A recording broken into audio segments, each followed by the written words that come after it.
আসসালামু আলাইকুম এভরিওয়ান, আশা করি সবাই ভালো আছেন। সবাইকে স্বাগতম জানাচ্ছি আমার আজকের ভিডিওতে। আজকে আমি আপনাদের সঙ্গে শেয়ার করব ঘরোয়া উপকরণে খুবই সহজে চিকেন কোরমা রেসিপিটি যদি আপনাদের ভালো লেগে থাকে তাহলে অবশ্যই আমার চ্যানেলটিকে সাবস্ক্রাইব করে পাশে থাকা বেল আইকনটি প্রেস করে দিবেন। আমি এখানে 8 পিস চিকেন নিয়ে নিয়েছি। চিকেনটিকে আমি প্রথমে ম্যারিনেট করে নিব। এর জন্য আমি 1 চামচ আদা রসুন পেস্ট, 1 চা চামচ ধনিয়া গুঁড়া, হাফ চা চামচ জিরা গুঁড়া, হাফ কাপ টক দই, 2 টেবিল চামচ কাজু কিশমিশ বাটা, 1 চা চামচ গোলমরিচ গুঁড়া এবং 2 টেবিল চামচ চিনি দিয়ে চিকেনটাকে খুব ভালোভাবে ম্যারিনেট করে নিচ্ছি।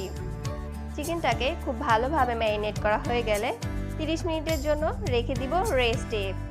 আপনাদের যদি আরও বেশি সময় থাকে তাহলে 1 ঘন্টার জন্য ম্যারিনেশন করে রেখে দিতে পারেন। এখানে চুলায় আমি একটি প্যান বসিয়ে দিয়েছি। প্যানে 1 কাপ তেল নিয়ে নিয়েছি আর নিয়েছি 1/4 কাপ পেঁয়াজ কুচি আর দিয়ে দিচ্ছি 3টা এলাচ, 3টা লবঙ্গ, 3 টুকরো দারুচিনি এবং 1টি তেজপাতা। পেঁয়াজগুলোকে আমি গোল্ডেন ব্রাউন করে ভেজে নিব। পেঁয়াজগুলা ভাজা হয়ে গেলে এখান থেকে আমি সামান্য পরিমাণ পেঁয়াজ উঠিয়ে রেখেছি ডেকোরেশন করার জন্য। এখন আমি ম্যারিনেশন করা চিকেনটি এর মধ্যে দিয়ে দিচ্ছি। চিকেনটাকে খুব ভালোভাবে নেড়েচেড়ে মিশিয়ে নিচ্ছি। এরপর ঢাকনা দিয়ে ঢেকে রেখে দিব 5 থেকে 6 মিনিটের জন্য লো মিডিয়াম আঁচে। 6 মিনিট পর ঢাকনা তুলে খুব ভালোভাবে নেড়ে চেড়ে নিচ্ছি।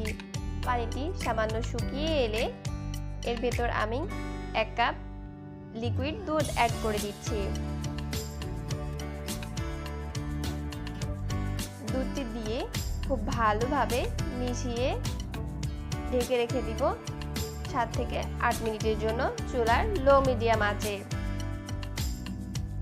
6 মিনিট পর ঢাকনাটি তুলে একটি সুন্দর স্মেলের জন্য কিছু কাঁচামরিচ ছড়িয়ে দিয়ে ঢাকনা দিয়ে ঢেকে রাখবো 3 থেকে 4 মিনিটের জন্য।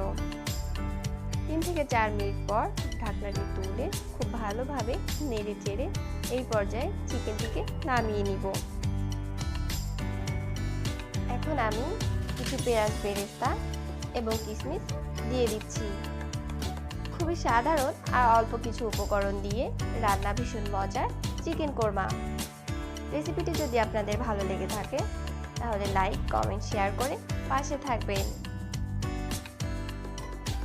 সবার সুস্থতা কামনা করে আজ বিদায় নিচ্ছি। আল্লাহ হাফেজ।